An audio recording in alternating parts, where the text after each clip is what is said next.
कांग्रेस विधायक कुलदीप वत्स का भी बयान सामने आया है। उनकी तरफ से सरकार की कार्यशैली के ऊपर सवाल उठाए गए। कहा कि 7 अक्टूबर इतिहास के पन्नों में काला दिन होगा। एक एडीजीपी रैंक के अफसर ने सुसाइड किया और डीजीपी लेवल के अधिकारी के ऊपर इल्जाम लगते हैं। अब तक उनको और उनके परिवार को न्याय नहीं मिला है।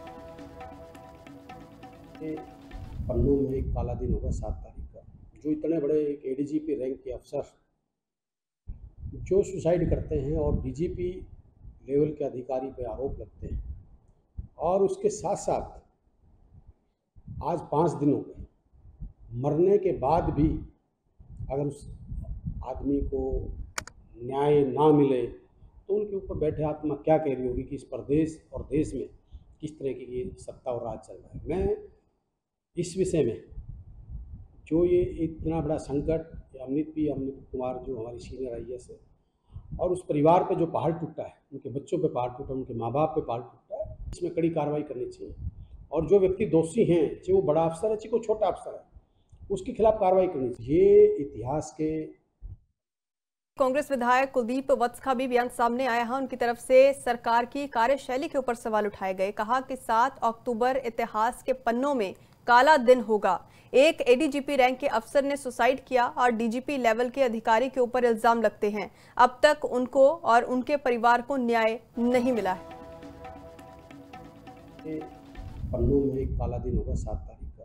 जो इतने बड़े एक एडीजीपी रैंक के अफसर जो सुसाइड करते हैं और डीजीपी लेवल के अधिकारी पे आरोप लगते हैं और उसके साथ साथ आज 5 दिन हो गए, मरने के बाद भी अगर उस आदमी को न्याय ना मिले तो उनके ऊपर बैठे आत्मा क्या कह रही होगी कि इस प्रदेश और देश में किस तरह की ये सत्ता और राज चल रहा है। मैं इस विषय में जो ये इतना बड़ा संकट अमित कुमार जो हमारी सीनियर आईएएस है और उस परिवार पे जो पहाड़ टूटा है, उनके बच्चों पे पहाड़ टूटा, उनके माँ बाप पे पहाड़ टूटा है, इसमें कड़ी कार्रवाई करनी चाहिए।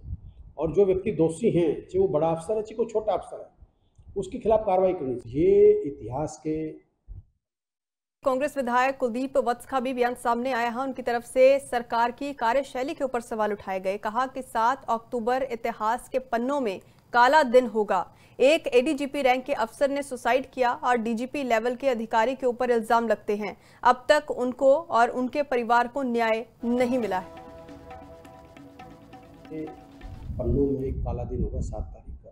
जो इतने बड़े एक एडीजीपी रैंक के अफसर जो सुसाइड करते हैं और डीजीपी लेवल के अधिकारी पे आरोप लगते हैं और उसके साथ साथ आज 5 दिन हो गए, मरने के बाद भी अगर उस आदमी को न्याय ना मिले तो उनके ऊपर बैठे आत्मा क्या कह रही होगी कि इस प्रदेश और देश में किस तरह की ये सत्ता और राज चल रहा है। मैं इस विषय में जो ये इतना बड़ा संकट अमित कुमार जो हमारी सीनियर आईएएस है और उस परिवार पे जो पहाड़ टूटा है, उनके बच्चों पे पहाड़ टूटा, उनके माँ बाप पे पहाड़ टूटा है, इसमें कड़ी कार्रवाई करनी चाहिए। और जो व्यक्ति दोषी हैं, चाहे वो बड़ा अफसर है चाहे वो छोटा अफसर है, उसके खिलाफ कार्रवाई करनी चाहिए। ये इतिहास के